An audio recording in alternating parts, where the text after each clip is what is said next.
Alkitab Suara. Kejadian pasal 26. Ishak di negeri orang Filistin. Maka timbullah kelaparan di negeri itu. Ini bukan kelaparan yang pertama yang telah terjadi dalam zaman Abraham. Sebab itu, Ishak pergi ke Gerar kepada Abimelekh, raja orang Filistin. Lalu Tuhan menampakkan diri kepadanya serta berfirman, "Janganlah pergi ke Mesir. Diamlah di negeri yang akan kukatakan kepadamu. Tinggallah di negeri ini sebagai orang asing. Maka aku akan menyertai engkau dan memberkati engkau, sebab kepadamulah dan kepada keturunanmu akan kuberikan seluruh negeri ini. Dan aku akan menepati sumpah yang telah kuirarkan kepada Abraham, ayahmu. Aku akan membuat banyak keturunanmu seperti bintang di langit. Aku akan memberikan kepada keturunanmu seluruh negeri ini, dan oleh keturunanmu semua bangsa di bumi akan mendapat berkat. Karena Abraham telah mendengarkan firman-Ku dan memelihara kewajibannya kepadaku, yaitu segala perintah, ketetapan dan hukum-Ku. Jadi tinggallah Ishak di Gerar. Ketika orang-orang di tempat itu bertanya tentang istrinya, berkatalah ia, "Dia saudaraku," sebab ia takut mengatakan, "Ia istriku," karena pikirnya, jangan-jangan aku dibunuh oleh penduduk tempat ini, karena Ribkah, sebab elok parasnya. Setelah beberapa lama ia ada di sana, pada suatu kali menjenguklah Abimelekh, raja orang Filistin itu dari jendela. Maka dilihatnya Ishak sedang bercumbu-cumbuan dengan Ribkah, istrinya. Lalu Abimelekh memanggil Ishak dan berkata, "Sesungguhnya dia istrimu.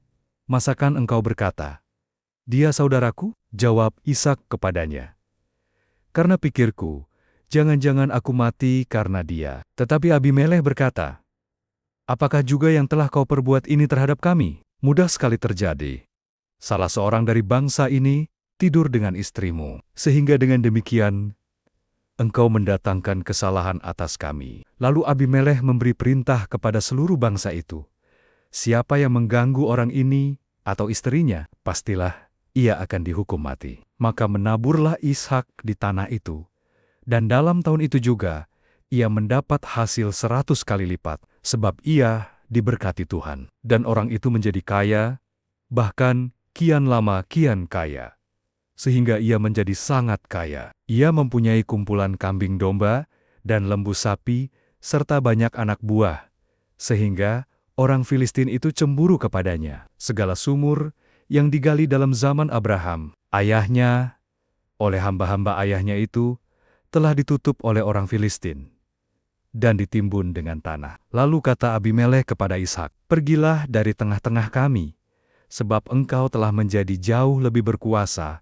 daripada kami." Jadi pergilah Ishak dari situ, dan berkemahlah ia di lembah Gerar, dan ia menetap di situ. Kemudian Ishak menggali kembali sumur-sumur yang digali dalam zaman Abraham, ayahnya, dan yang telah ditutup oleh orang Filistin sesudah Abraham mati. Disebutkannya lah nama sumur-sumur itu menurut nama-nama yang telah diberikan oleh ayahnya. Ketika hamba-hamba Ishak menggali di lembah itu, mereka mendapati di situ mata air yang berbual-bual airnya. Lalu bertengkarlah para gembala Gerar dengan para gembala Ishak.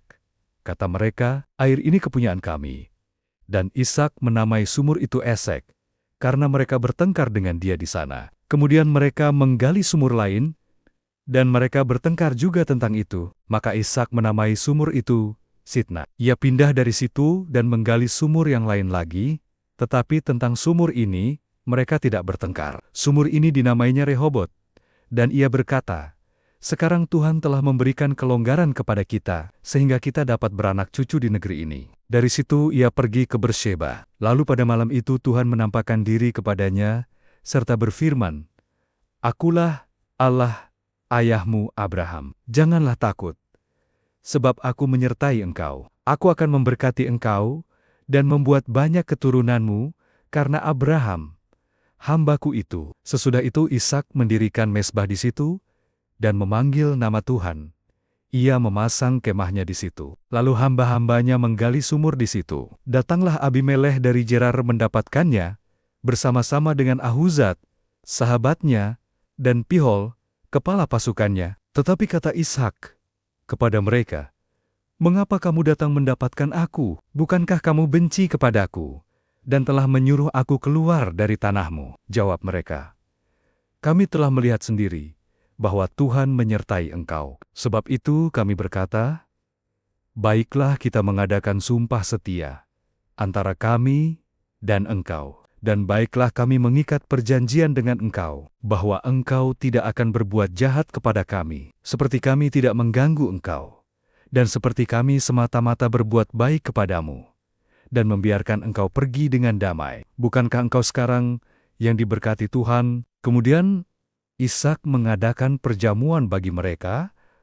lalu mereka makan dan minum. Keesokan harinya, pagi-pagi bersumpah-sumpahanlah mereka. Kemudian Ishak melepas mereka, dan mereka meninggalkan dia dengan damai. Pada hari itu datanglah hamba-hamba Ishak, memberitahukan kepadanya tentang sumur yang telah digali mereka, serta berkata kepadanya, "Kami telah mendapat air." Lalu dinamainyalah sumur itu Sheba. Sebab itu nama kota itu adalah Bersheba sampai sekarang. Ketika Esau telah berumur 40 tahun, ia mengambil Yudit, anak Biri orang Het, dan Basmat, anak Ilon, orang Het, menjadi istrinya. Kedua perempuan itu menimbulkan kepedihan hati bagi Ishak dan bagi Ribka.